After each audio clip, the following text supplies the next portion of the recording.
Hello class, welcome to our last lecture of the semester, History 1301.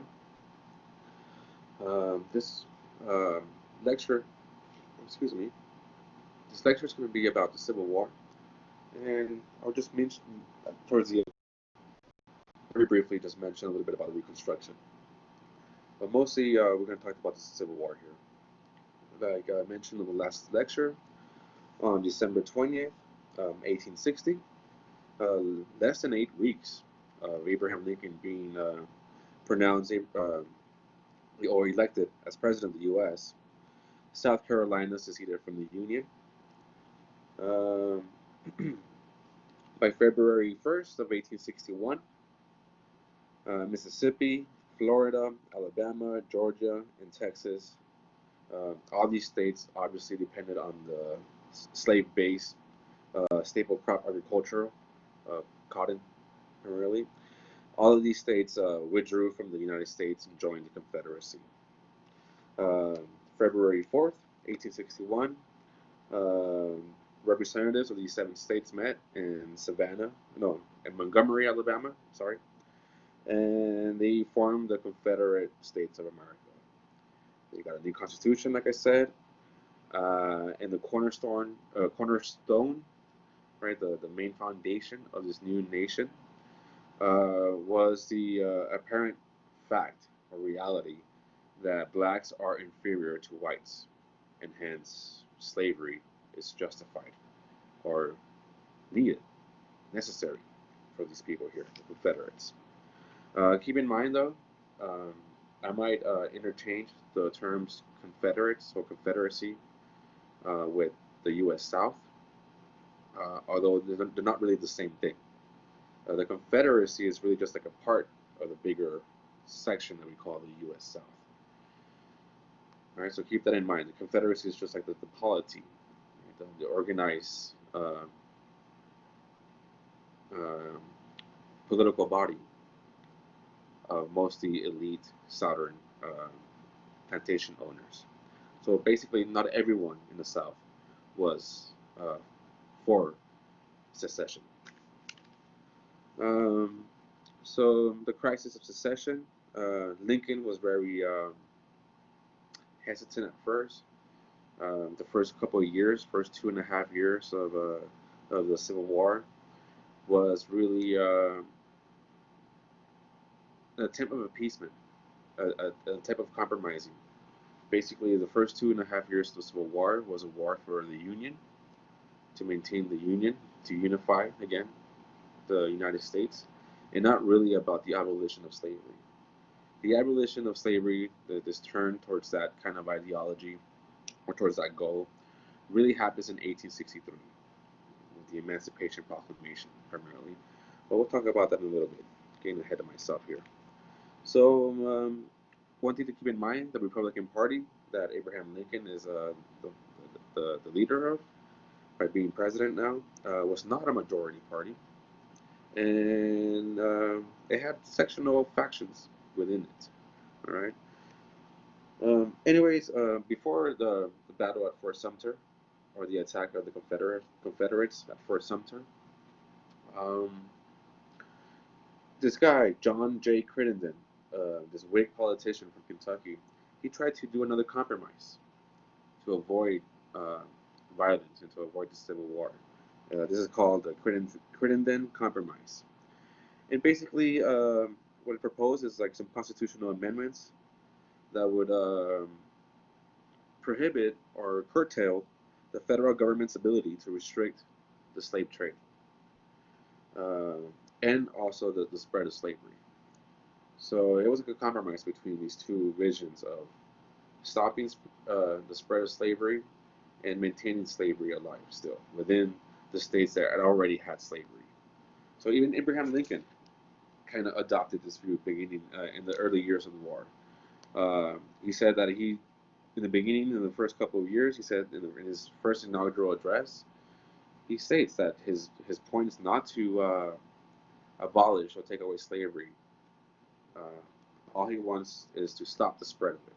Okay? That's where he's at right now. So he's not for the complete abolition of slavery just yet.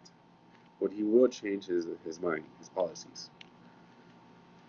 Um, so yeah, for the most part, Lincoln's plea for unity fell on deaf ears. Um, However, one of the first people, or ironically, one of the first people to resist this impulse or this movement towards secession was no other than Robert E. Lee. Robert E. Lee is going to become one of the most important general and leader of the Confederate Army. He's from Virginia. He was actually educated at West Point, and just like almost all of these generals, whether they're from the South, and colonels, whether they're from the South and the North, for example, Robert E. Lee, who's a Confederate, or Ulysses S. Grant, who's from the North, right? They're going to be West Point graduates. They all went to West Point. They all more or less took the same classes, right? Maybe not at the same time, but the same courses. And they all serve, all these generals, whether it's the South or the North, they all served in the Mexican War, right? In the U.S. invasion of Mexico under Winfield Scott Preston. So they're all going to adopt more or less the same kind of strategies militarily. And that's going to be um, detrimental to the everyday soldiers, because it's going to, these military strategies that they learn are a bit outdated given the technology that we have now during this time period. That's why we had such tremendous amount of casualties for the Civil War. All right, so the Crittenden Compromise doesn't pass at all. Nobody's willing to compromise anymore. So basically, the failure of the Crittenden Compromise illustrates how neither party or neither section of the U.S., North or South, is willing to compromise anymore. Right?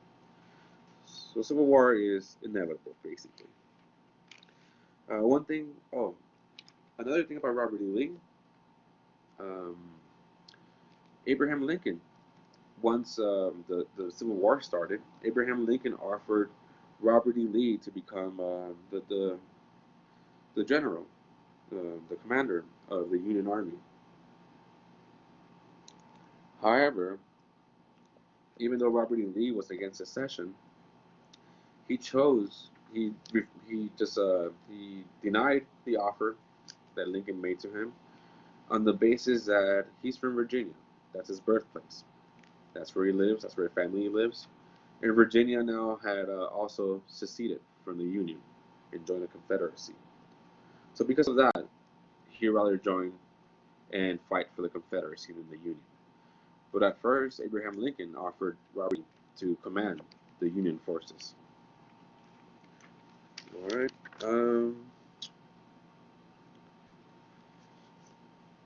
So let's talk about the two um, combatants, right?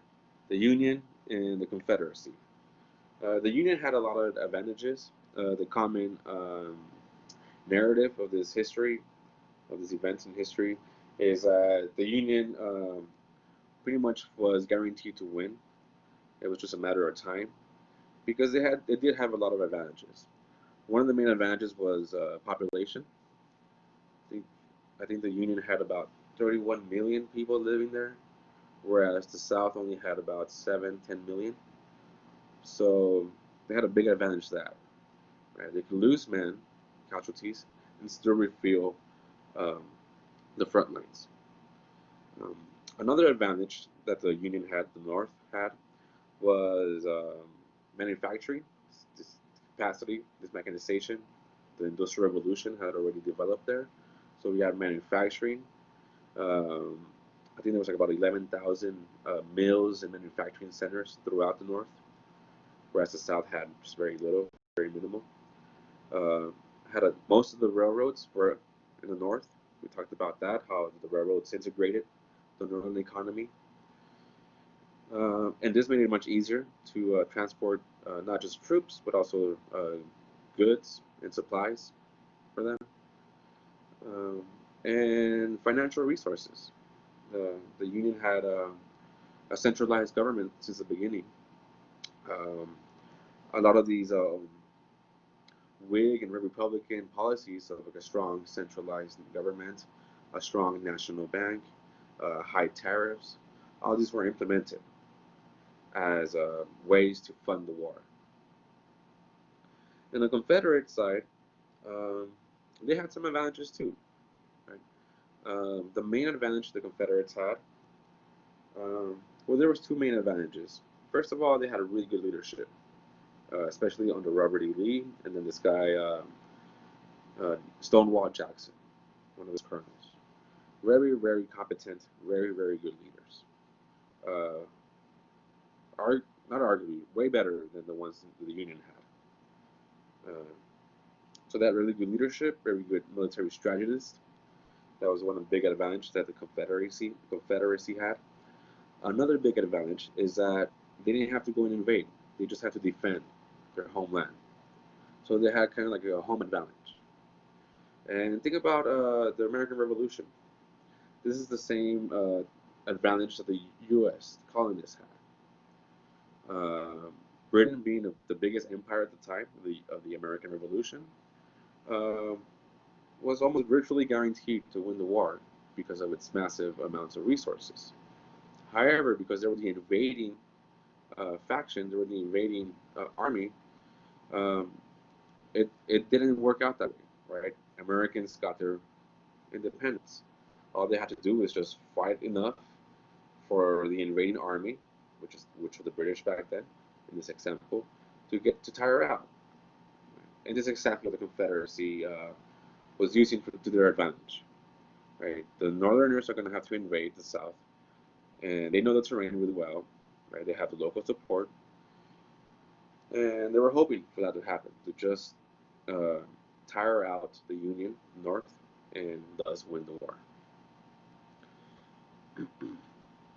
Um, all right, another big advantage is that because they were fighting for their homeland, um, most Confederate soldiers were highly motivated, whereas in the North, it was split. There's a story of this guy Spiegel in the beginning of the chapter. He talks about like at the beginning, there was different reasons why people would join the fight for the Union. Um, Most of them in the beginning were not fighting for, again, abolition of slavery. They were fighting for the preservation of the United States. The abolition of slavery later became a necessary thing, uh, more as a matter of a war measure and less as a thing of morality until the Gettysburg Address. But anyways, these are some of the differences, advantages, disadvantages that these both of these sides had. The Civil War is also known by some scholars. Some scholars argue that this Civil War is the first modern war. Again, technology was a big issue for this war. You have railroads. Again, they were vital for the war effort. You have these ironclad ships that were much more superior than the old school wooden ships that we had, like the Merrimack that the Confederates had. Um, you also had the rifle, the introduction of the rifle instead of the musket. So the rifle has a spiral groove in the barrel, so the bullet goes longer, farther, and faster. So a whole lot more efficient at killing at long distances. Right. So the rifle, there's this grooved rifle. These new bullets also. So the rifle was deadly at 600 yards or more because of this barreled, right, this grooved barrel that it had. It totally changed the combat of the nature of combat. Again, most of these generals and military strategies were based upon old school fighting with muskets. So going line against line, right? One line of soldiers against the enemy line. up front, close range. And then with these new improved weaponry, it became very, very bloody, very, very violent.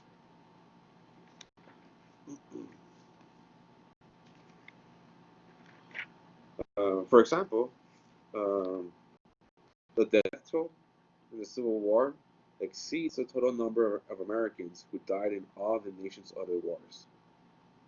That's from the Revolution to Iraq and Afghanistan. About 750,000 people perished in the Civil War. So it was a lot of casualties, tremendous amount of casualties.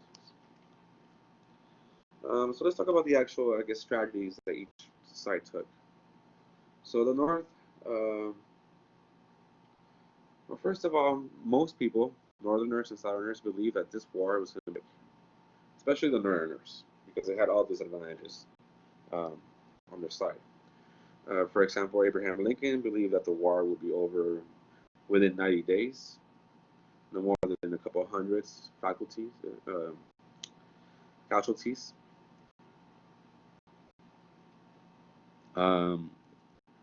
Some other people were more realistic, though.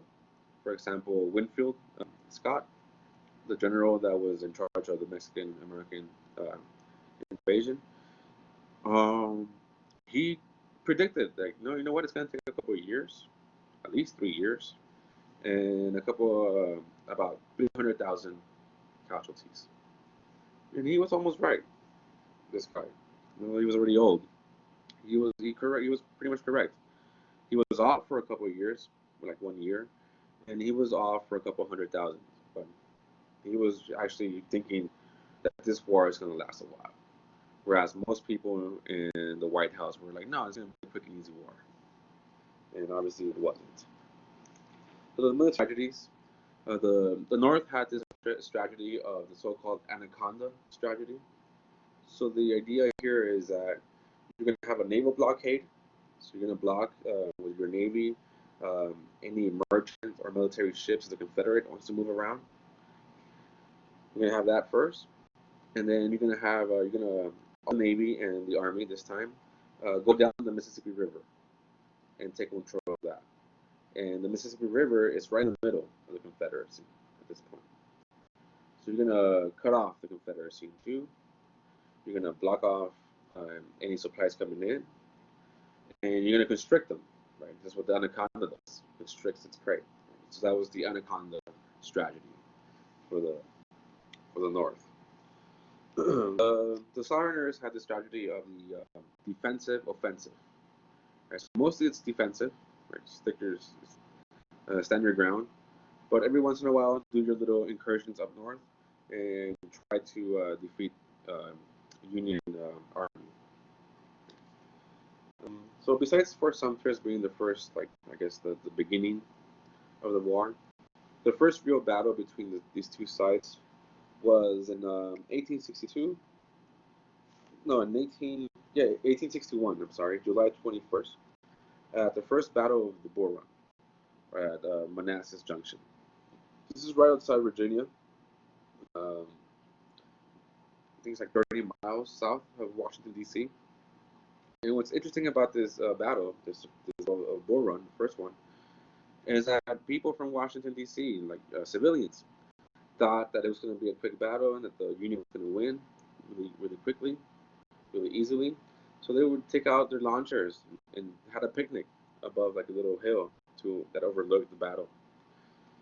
Lo and behold, the Union did not win. The Union had to retreat. Right? It was a terrible loss for the Union. It was the first battle. Right? Robert E. Lee and Stonewall Jackson did a great job and defeated the Union there. Civilians also had to flee along with the soldiers. So you had this crazy chaotic scene of soldiers retreating along with the civilians as well together. So but also the Southerners kind of messed up here and didn't capitulate on this victory. They thought they had lost as well, so they were also retreating. So it was chaotic. The following year, there was a second battle of the Bull Run, Again, the Union tried to go towards the south, uh, into Virginia, and again, Robert E. Lee won again. So two defeats in the first 2 years, two big defeats in the first 2 years of the Civil War. um, this obviously showed that this is going to be a long-lasting war, and it's not going to be as easy as most people thought in the North. The next battle that also gave us this realization for the U.S. that this is going to be a long, drawn-out war, and that the Confederates is a formidable army to fight against, was right outside, also in Maryland, the Battle of Antietam. So you have this guy, George McClellan. He's the commander of the Union Army. And you have Robert E. Lee, who is trying to advance up towards Washington, D.C. Um, this Battle of Antietam, to this day in our nation's history, in a single day of fighting, about 4,000 men were killed and 18,000 wounded, which 2,000 of those 18,000 wounded would later die of infection and disease. This day, September 17, 1862, the Battle of Antietam, was the bloodiest, where we lost the most people, American citizens. More Americans died on this day than in any other day. More than September 11, more than Pearl Harbor, more than D-Day. So this really shocked the nation on both sides. In Britain, and obviously the Battle of Antietam made it obvious that this is going to be a long, drawn-out war with a lot of casualties. All right, so this is in the east. So now let's move towards the west. So let's take this two front that we have, right, with the Union, with the Civil War. So in the west, we have Ulysses S. Grant. I'm sure you heard of them. He later would become president. Um, he actually was fired or dismissed from the army, but in the haste of having to mobilize for war, Abraham Lincoln recalled him, and partly because he was part of the reason why he was fired. Ulysses S. Grant is for his habit of excessive drinking. But now he came back and he actually proved himself to be a really, really good leader. So, anyways, in February 1862, finally we have a significant victory, the first victory for the Union Army. This is in Fort Henry and Fort Donelson in Tennessee. They soon take over Nashville, Tennessee, which is a really important city for the South. Then in April of 1862, Admiral David Farragut, he's the one who's controlling the Navy, the U.S. Navy. He takes over New Orleans, more important city. It is a port city, right? So we have these two very important victories in the war here, in the war, but still it's undetermined now. Right? At first, the Union came in very very confident, thinking it's going to be an easy war to win, and now we it's it's up in the air. All right. Also around this time, by the end of 1861, 1862, the military, the U.S. military, the Union, the North, adopted this military policy, um, where before this, let me put it this way, before this policy, uh, fugitive slaves had to be returned to their owners. So sometimes you will have a scene where a fugitive slave will go up to the north and try to claim freedom, but as part of the Fugitive Slave Act, it's still part of of the law of the land. Northerners or Union soldiers even had to return these slaves. So what you would see a lot is that these plantation owners would go up to Union forts with a white flag, meaning peace, just in asking for these for the fugitive slaves, and more often than not, they would get them back. Until by the end of 1861, this General Benjamin F. Butler, he, he began treating slaves as contraband. So this is part of international law. So in international law stipulates that if two nations are fighting against each other, it's an international war, Um, one nation could, if they have access to any kind of material that's super important or essential for the maintenance of their enemy's military might, then they could confiscate that and keep it, right, in order to hurt their enemies. So, for example, stuff like railroads, right? Even like ordnance or weapons arsenal. Right? This would be considered what we call in international law contraband. Now, this guy Benjamin Butler applied this idea, this international law practice of contraband to slaves. So now fugitive slaves were not being returned to their owners because they were considered contraband. They were considered essential property for the maintenance of the Confederate Army. Thus, the opposing army, the Union, has a right now, right? It's not illegal to keep those slaves.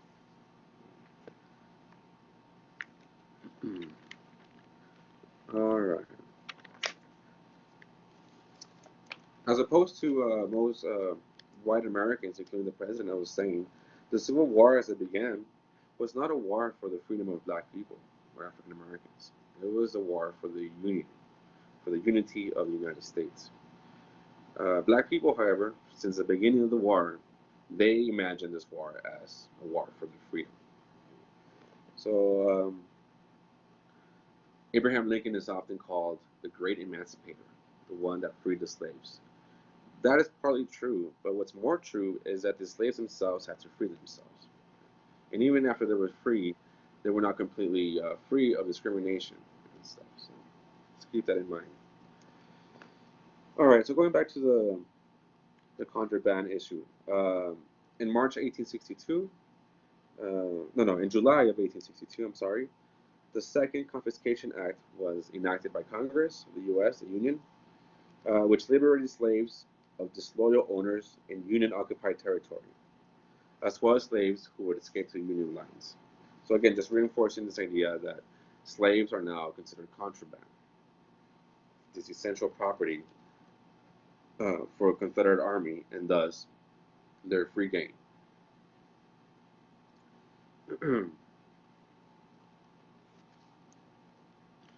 All right.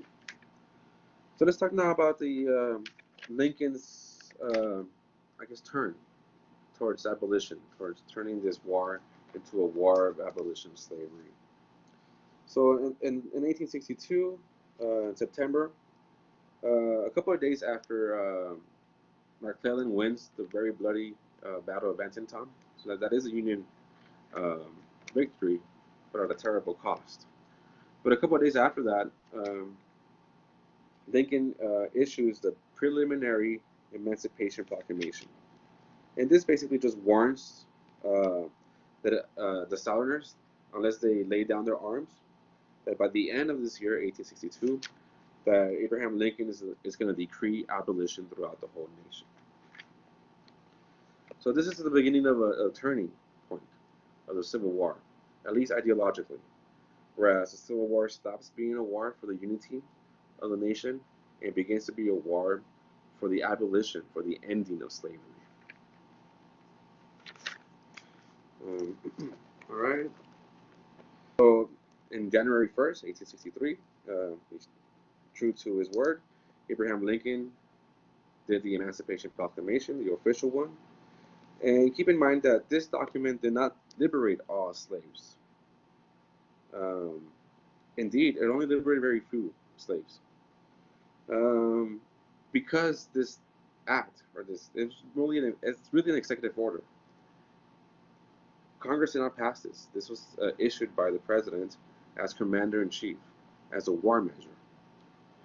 Um, the proclamation only freed slaves that were under the control of the Confederacy. So there were these border states, Missouri, Kentucky, Maryland, and Delaware, that they were slave states. They were technically from the South, but they maintained their loyalty to the Union. So the Emancipation Proclamation only frees slaves in Confederate controlled areas. So these border states still maintain slaves, even though they're in the Union.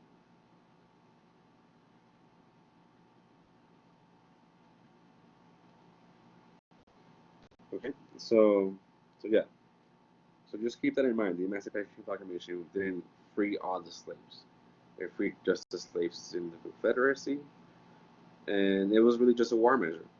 It was a way for to undermine one of the main economic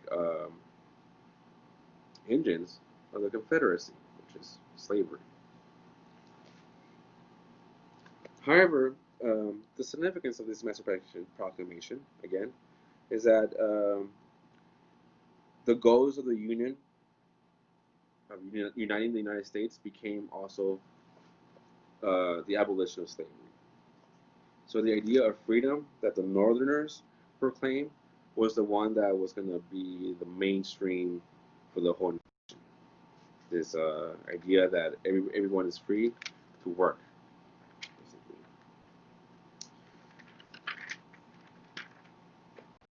All right. So let's talk about black troops. There were some African Americans that were able to join. One of the most, I guess, radical things about the Emancipation Proclamation is that it encouraged African Americans and runaway slaves and free men to pick up arms and join the Union. This was not a thing. African Americans were almost always excluded from the Army, except for the Navy. The Navy had already a good tradition of inviting black sailors, but the Army did not. The Emancipation Proclamation changed that by encouraging African Americans to join the Union to gain their freedom that way. One of these very famous, I guess, black troops, all black troops, was the 54th Massachusetts Regiment. There's a cool film called Glory. It's about that, about this regiment. In all, about 76,000 black soldiers served for the Union. So, pretty sizable amount. Keep in mind that most of these people did not see uh, fighting in the front lines. Most of these were discriminated against. For example, black soldiers in the beginning would only get $7, whereas their white counterparts would get $14 or 13, almost half. They were also just relegated to menial tasks, cleaning, digging ditches, you know, just grunt work, right? Work that seemed too low for the white soldiers. They would give to these black enlistees. So there was a lot of discrimination within the Union as well. Okay? Nonetheless, thanks to this military service, uh, following the end of the war, many of these black veterans became important politicians. So, okay, so that's that.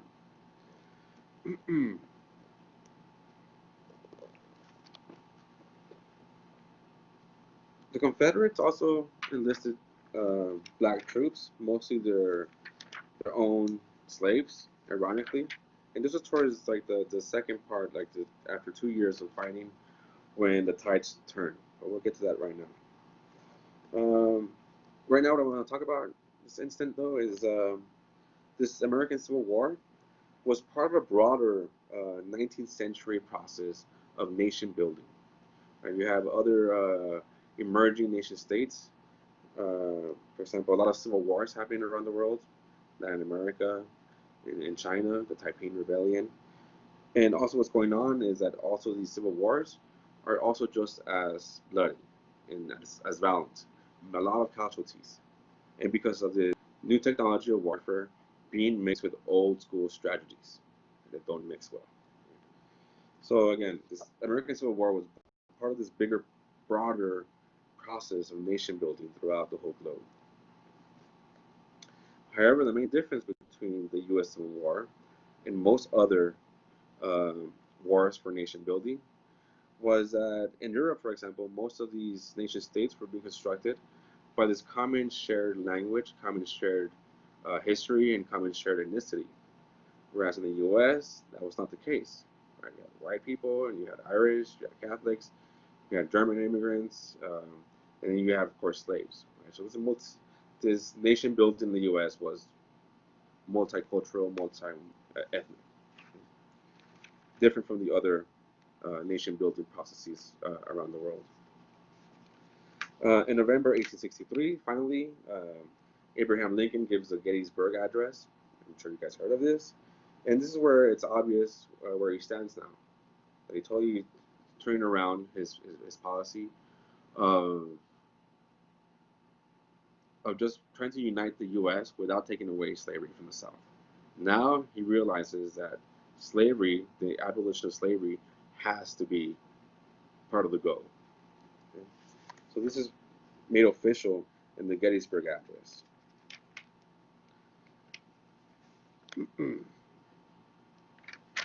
All right. One thing that I do have to mention about the Civil War is that a lot of civil liberties were curtailed during this time on both the South and the North. So it's speaking against the war, or even against the president who landed in prison. So, I mean, this happened also in the American Revolution. One thing, a good thing, I guess, of this is a court case, Ex parte Milligan, which declares it unconstitutional to bring an accused person before military tribunal when civil courts are around. So if it's a civilian, you gotta try them in civilian courts, not in military tribunals. So, and of course, this curtailing of civil liberties was heavily criticized against Lincoln. Right? Many people called him a despot and stuff like that during this time. All right. So unlike the South, who suffered great economic devastation during this war, the North prospered tremendously. It was a big boom in the North. So some of the policies that Congress adopted, the Union, U.S. Congress, the North, that spurred this economic growth and pretty much fundamentally altered our nation's financial system, were some of these couple of acts, laws. One of the most important ones is the Homestead Act. The Homestead Act offered 160 acres of free public land. Well, it's not really public land, right? It was Native Americans living there, but fuck them, right? So Homestead Act offered 160 acres of free public land to settlers in the West. The whole point, the caveat for this is that you had to work it. You had to produce something, I think within a couple of years, and then you will get that land for free. It's a lot of land, 160 acres. By the 1930s, it lasted a while, this Homestead Act, up until 1930. More than 400,000 families acquired farms under this act, basically for free. They just had to work that land. And remember, this is part of claiming and settling the land for you. Right? It's not enough to just draw on the map a line and this is mine. Right? To justify settlement or just justify your claim to certain land, you have to settle it. Right? And this is what a part of this is, the Homestead Act. This one took effect also the same day that the Emancipation Proclamation took effect, January 1st, 1863. Another important of these acts was the so-called Moral Land Grant College Act. And this introduced a measure where you would get free land, you would give free land to establish agricultural and mechanic colleges, A&Ms. Right? So Texas A&M, right? All these other very important universities, state universities, were created because of this moral land grant.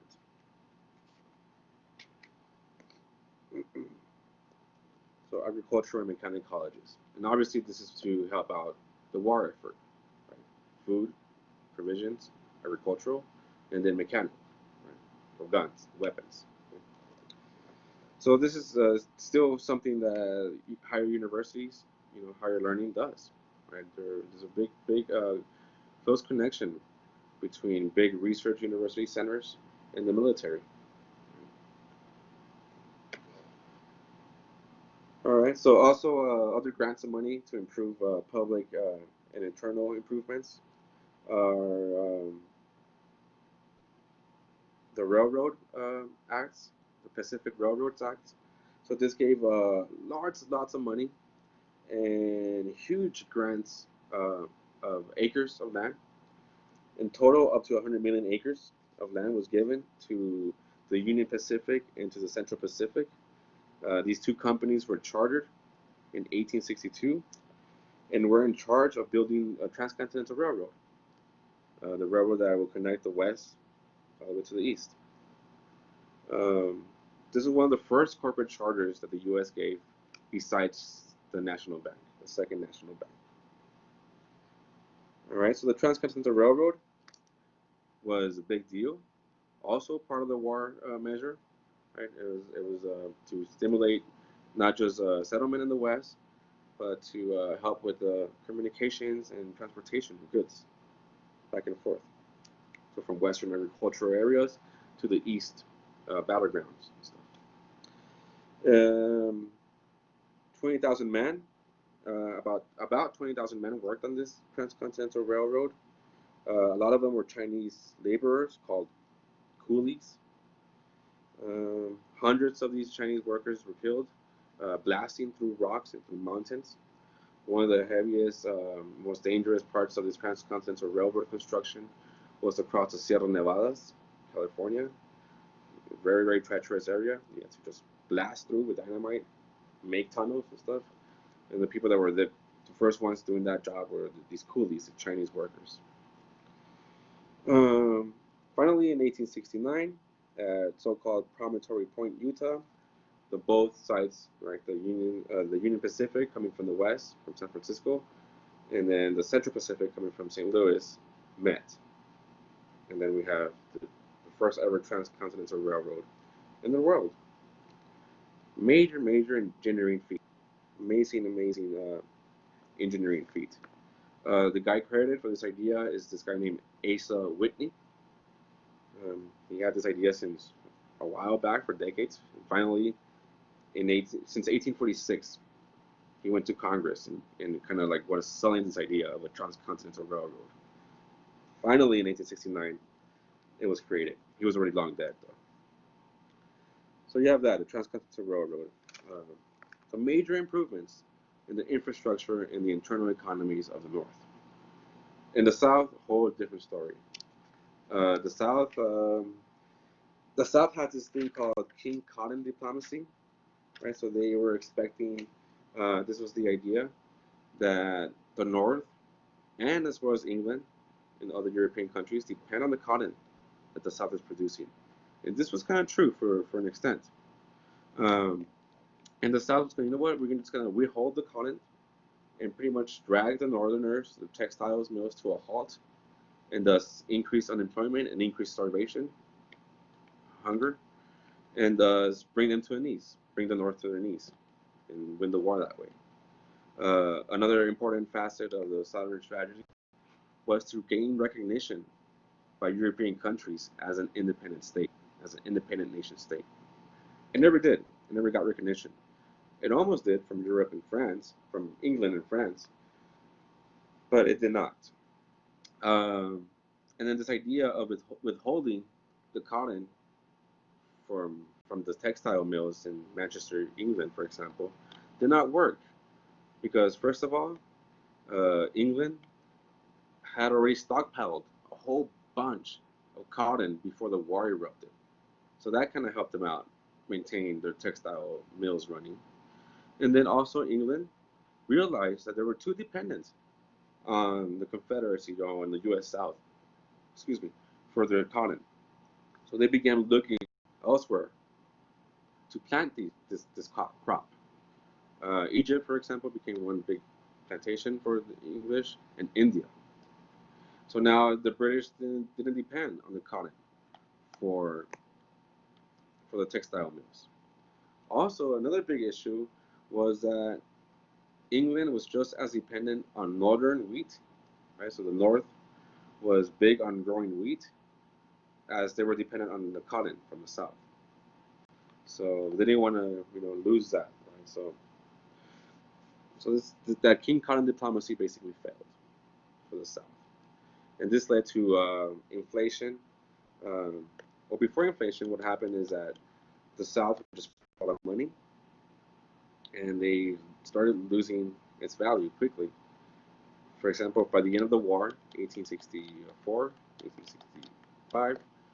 1865, what used to be worth $1 in the South, a Confederate dollar in the South, was worth about 1 cent. So inflation was about at 97%. Right. So what you could buy for a dollar was worth $97 towards the end of the war.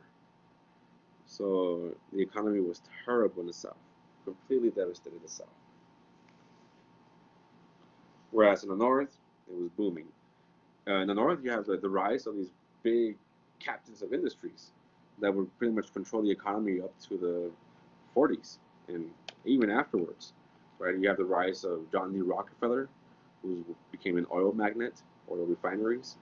You have the rise of Jay Gould and J.P. Morgan, banking industries. They're still around, right? You have the rise of who else? This guy named John Armour, who provided beef to the Union Army, and the Union Army was the best-fed army in the world at this time as well. So as the war dragged on, and as Northerners began to overtake more and more Southern territory, the Southerners began to get more and more desperate and more hungry. Right.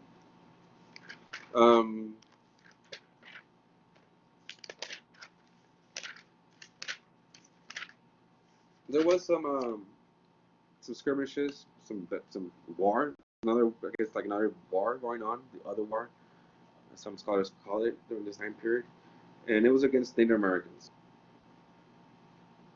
So the South at first had convinced a couple of Native tribes to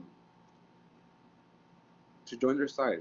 For example, at the beginning, the Cherokees joined the Confederacy because the Cherokees also owned slaves. Also, a couple of other tribes joined the Confederacy, but then a lot of promises were not kept, and the Native tribes turned against the Confederates. Also, the Union launched warfare against Native Americans. One of the worst or best known incidents is this massacre in Sand Creek, Colorado, by this Colonel John Chivington. So this Colonel Chivington, had promised these Arapaho Apaches, encamped there in Sand Creek, Colorado, munitions and supplies and stuff like that. So they took his word for it. So they went, and the reason why they did this, Chivington promised these supplies to the Arapahos, so that the Arapahos wouldn't attack settlers coming into the West. Well, one day, in November 1864, this guy, Chivington, came in with about 400 of his volunteers and completely massacred this this village of Indians. Mostly children and elderly and women were killed.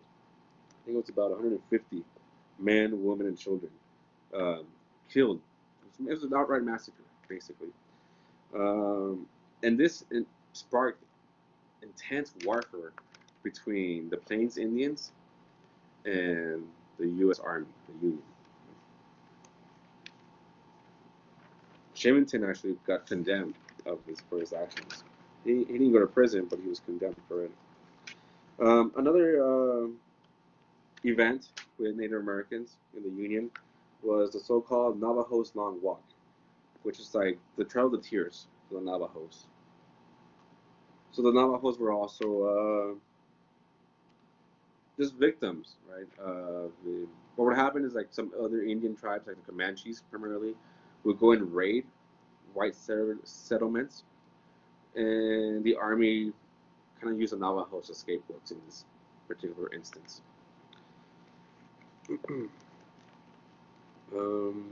So the Navajos were forced to walk towards this reservation, But unlike the Cherokees and the other Indian tribes, they were allowed to go back to their homelands after the war was over. But between the both of them, ironically, the South actually treated Indians way better. As a matter of fact, the Confederate Constitution stipulated that Indians were were citizens of the Confederacy and could vote and elect their own representatives for the Confederate Congress. So, kind of ironic, huh? Um, all right. Um, what else is important? I guess let's talk about the turning points now of the war. So two major battles that totally turned the war against the Confederacy and for the Union, that pretty much sealed the fate against the Confederacy and ended their resistance. Um, well, three of them basically. The first one was not that big of a battle; it was a skirmish. But in this battle at Chancellorsville, um, Virginia, the Confederacy lost one of their really good leaders, Stonewall Jackson. He was actually killed by friendly fire.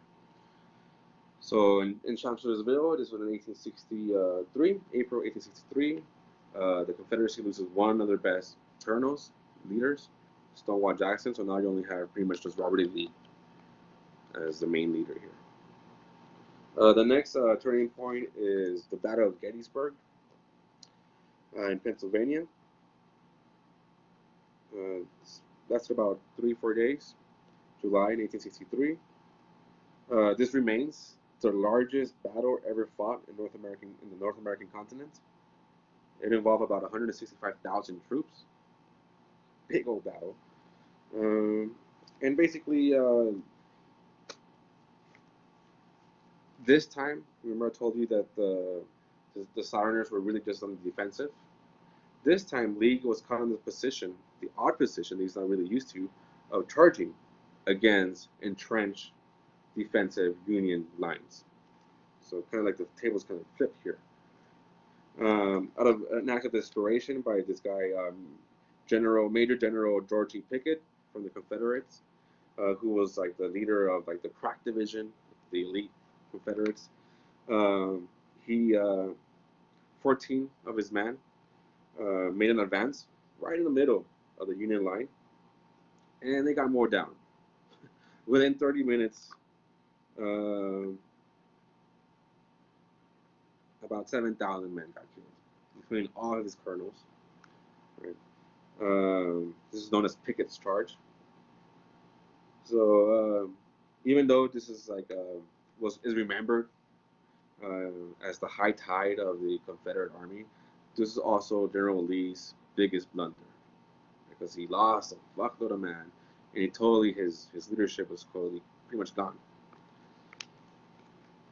Basically, he had to retreat after this Battle of Gettysburg and never to return to northern soil again.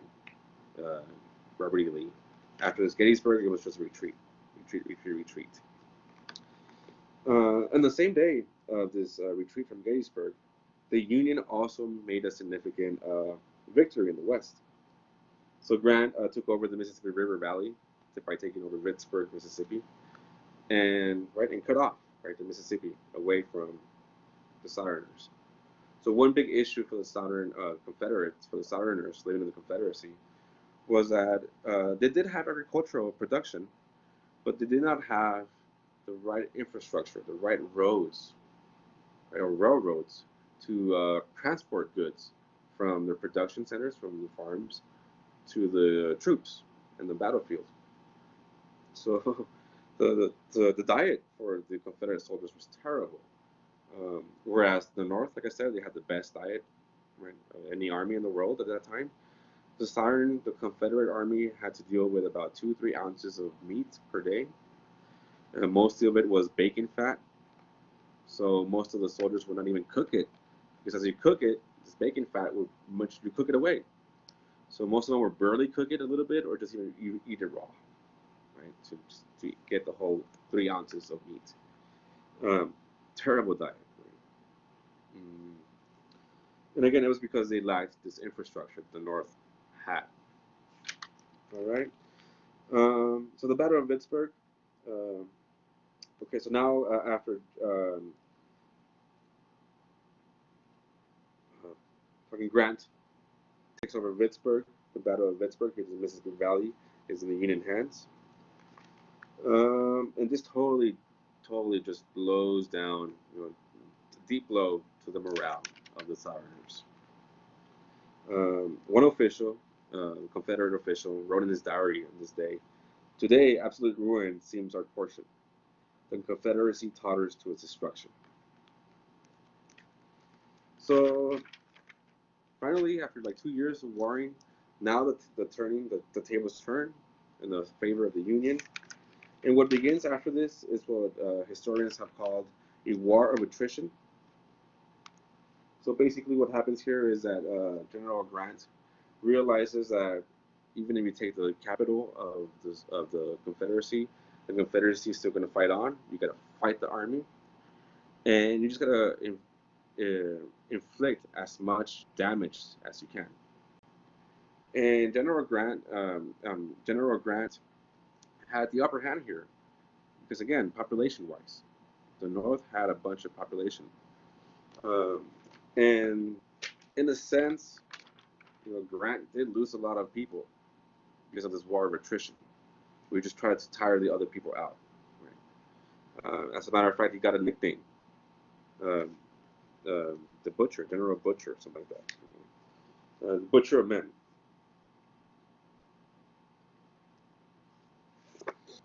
So this whole point of this war of attrition is that General Lee just kept on fighting, just continuing to put the pressure on General Lee's forces. Doesn't matter the amount of casualties, just keep on fighting. And we're talking about like 18,000 casualties per battle and stuff or more. A lot of casualties. Again, towards the end of the war, the total numbers of Americans that died for both sides is about 750,000 individuals.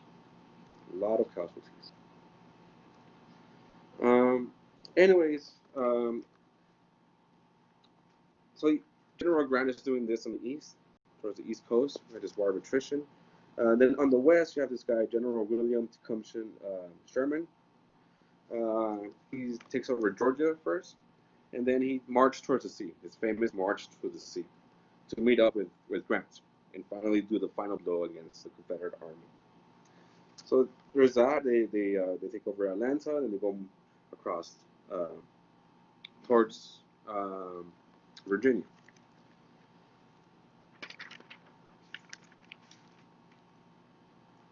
Finally,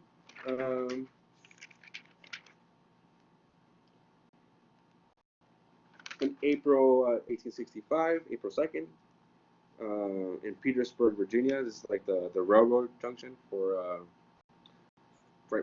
Richmond, for the capital of the Confederate.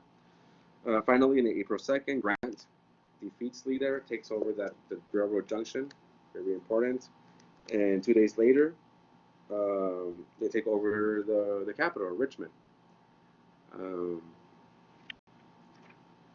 And basically, this is the end of the war.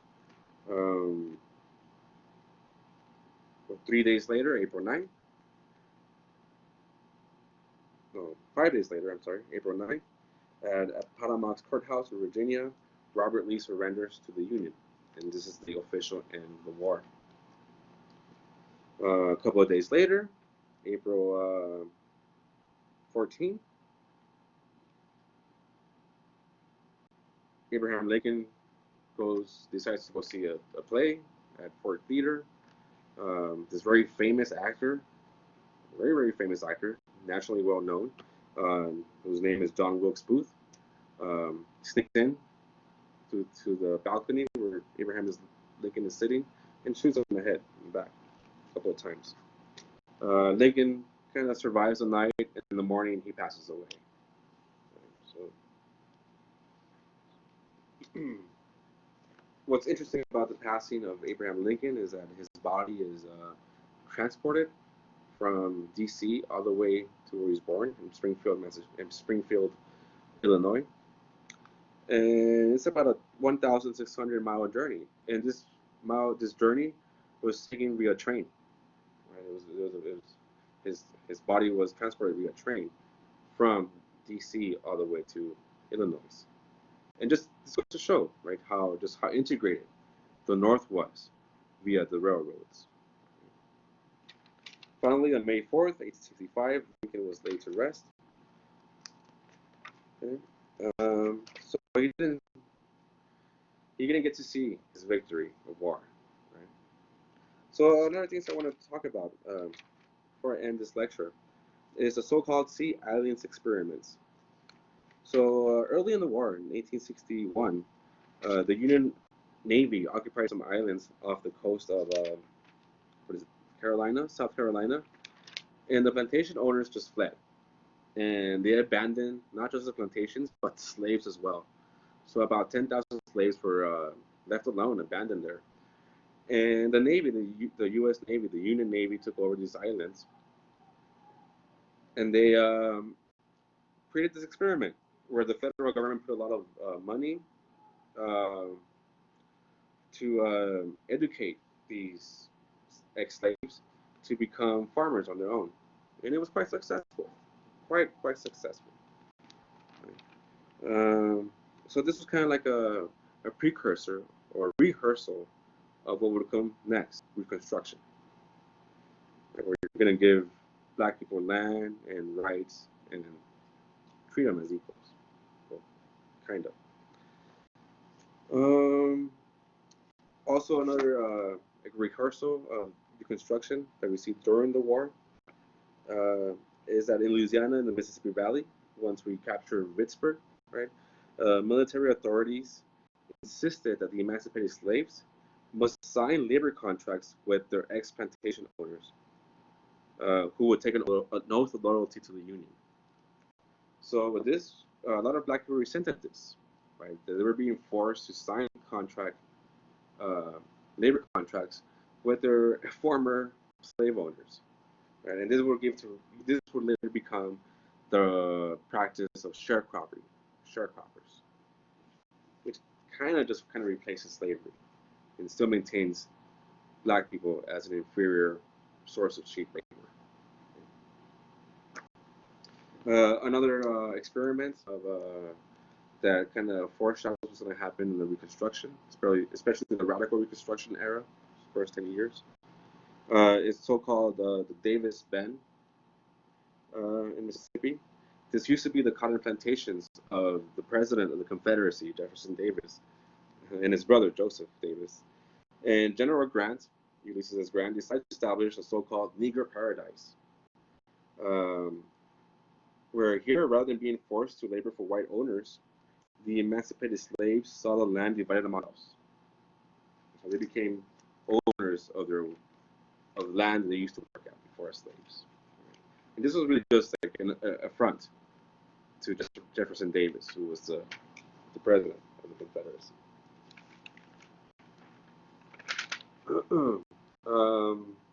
Lincoln had his own plan for Reconstruction. This was called the 10% Plan of Reconstruction. And basically what he did is that he would give the in full restoration of rights, including the property, except for slaves, of course, right? But all property to nearly all white Southerners who would take an oath of loyalty to the Union. So basically, all is forgiven as long as you take an oath of loyalty to the Union, and you're going to lose your slaves. But your plantations, all your property will be given back to you. That was President Lincoln's Reconstruction Plan. And then another part of this Reconstruction Plan, why it was called the 10% Plan, is because 10% of the voters had taken such oath of loyalty.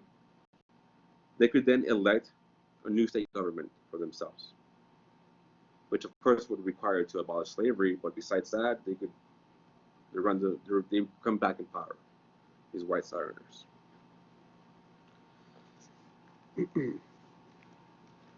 Of course, this plan never came to fruition because he was killed before he could implement it.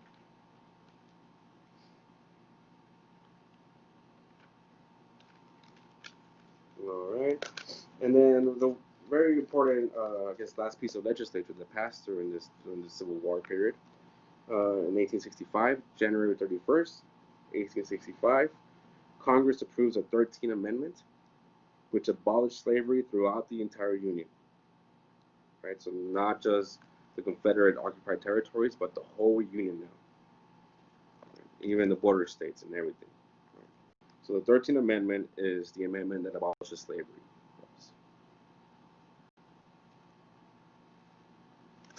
And what this does is that for the first time, the word slavery is introduced to the U.S. Constitution.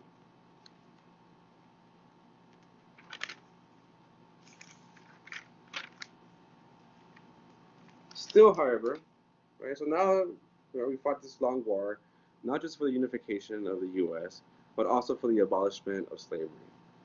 But just because slavery is abolished doesn't mean that these African Americans have full rights. There was this Wade Davis bill that was not passed because Abraham Lincoln died, but it pretty much stipulated that that African Americans would maintain some rights except the right to vote. Right? So the issue of what to do now with African Americans that were just newly freed because of this 13th Amendment, what are we going to do with? How are we going to deal with them? Are we going to give rights? Are we going to give them land? Are we going to educate them? What's going to happen with these people? Right? And this is what happens. This is Reconstruction. This is the era of Reconstruction. And there's a really good quote by this famous abolitionist, Frederick Douglass, that really captures Reconstruction really well. Right. So as soon as the war ended in 1865, Frederick Douglass says this: "Verily, the work does not end with the abolition of slavery, but only begins." Right. So are they going to be full citizens? What are they going to? What is the position status of African Americans? And this is Reconstruction. And Reconstruction has basically like three kind of like phases. There is radical Reconstruction, which is mostly the radical Republicans that control Congress at this time, which basically overturned the South. You have the so-called scalawags and carpetbaggers. So scalawags are Southern whites that are unionists that support the Union, and they're seen as traitors for the old cause of the South. And the carpetbaggers are Northerners that come to the South to reap the benefits of Reconstruction. So there was a lot of corruption, right? A lot of Northerners will come to the South to just gain money, to just get profits, right? This happened, and these were the carpetbaggers, right? So you have this phenomenon of the carpetbaggers and scalawags. Not all of them were like that. Some of them did come to the South with noble intentions of making African Americans free and equal in the eyes of the law. So that's radical Reconstruction, basically giving a lot of power to African Americans, where a bunch of African Americans were actually in Congress and in state legislatures and stuff. The next phase of Reconstruction is what we call presidential Reconstruction. So once Abraham Lincoln dies, we have Vice President Andrew Johnson. He's a racist. He doesn't care about slaves. He doesn't care about a free man. Right? And he pretty much just undoes everything that the radical Republicans did.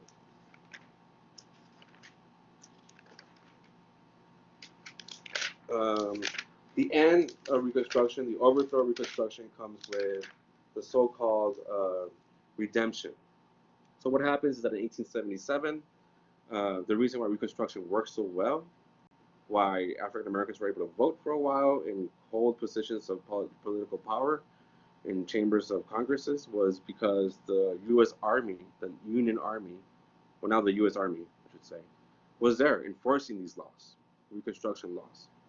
In 1877, Andrew Johnson decides that that's enough, that we should give freedom back to the South, that we should not occupy the South with this army. So he pulls out, he withdraws the U.S. Army from the South, and this completely, there's no reinforcement of these Reconstruction laws no more. And a bunch of black codes are initiated that reinstates prohibitions for black people to vote, the rise of the Ku Klux Klan from these veterans of the Confederate veterans, Bryce's, and intimidates black people from voting and kills people, black people as well. You also have this so-called lost cause rhetoric or idea. This lost cause idea is this narrative that the Confederacy had a noble cause, that Reconstruction, because of these scalawags and these carpetbaggers and all the corruption that was happening during this time, and there was quite a bit of corruption, was uh, a sign that Reconstruction was a bad idea. That this experiment of multiracial democracy, of allowing black people to vote and gain political power, it just results in corruption. So we need to redeem the South, these white Southerners were claiming, and regain political power to take away that corruption of these people. So unfortunately, Andrew Johnson was inept. Then Ulysses S. Grant becomes president, and he's mired in all these corruption scandals that gives just more fire to this lost cause narrative. So have you guys ever seen Gone with the Wind? Or, yeah, Gone with the Wind? Or Birth of a Nation? Those two movies basically illustrate this narrative of the lost cause as the Confederacy fighting for something noble, and that the Northerners, radical Republicans, kind of corrupted this nobility that the Southern way of life had. It was peaceful back then. Right? Now the Civil War and Reconstruction upended this peacefulness. So we have to redeem that. Right? So after 1877, you have redemption movements, and you have these white nativist supremacists back in power. And basically you have slavery by another name, which is called sharecropping. And that's basically it. Um, that's the end of this lecture. All right. Um, thank you guys. It was great to have you in my class. Um, Unfortunate that this pandemic had to happen, but I hope that you guys had fun as much as I did, and that you learned a lot. That you're more aware of our nation's history. Right? Because even though I don't believe that history repeats itself, there are patterns that reemerge. Right? We got to be aware of these patterns. Right? All right, guys. Y'all be safe. Thank you so much.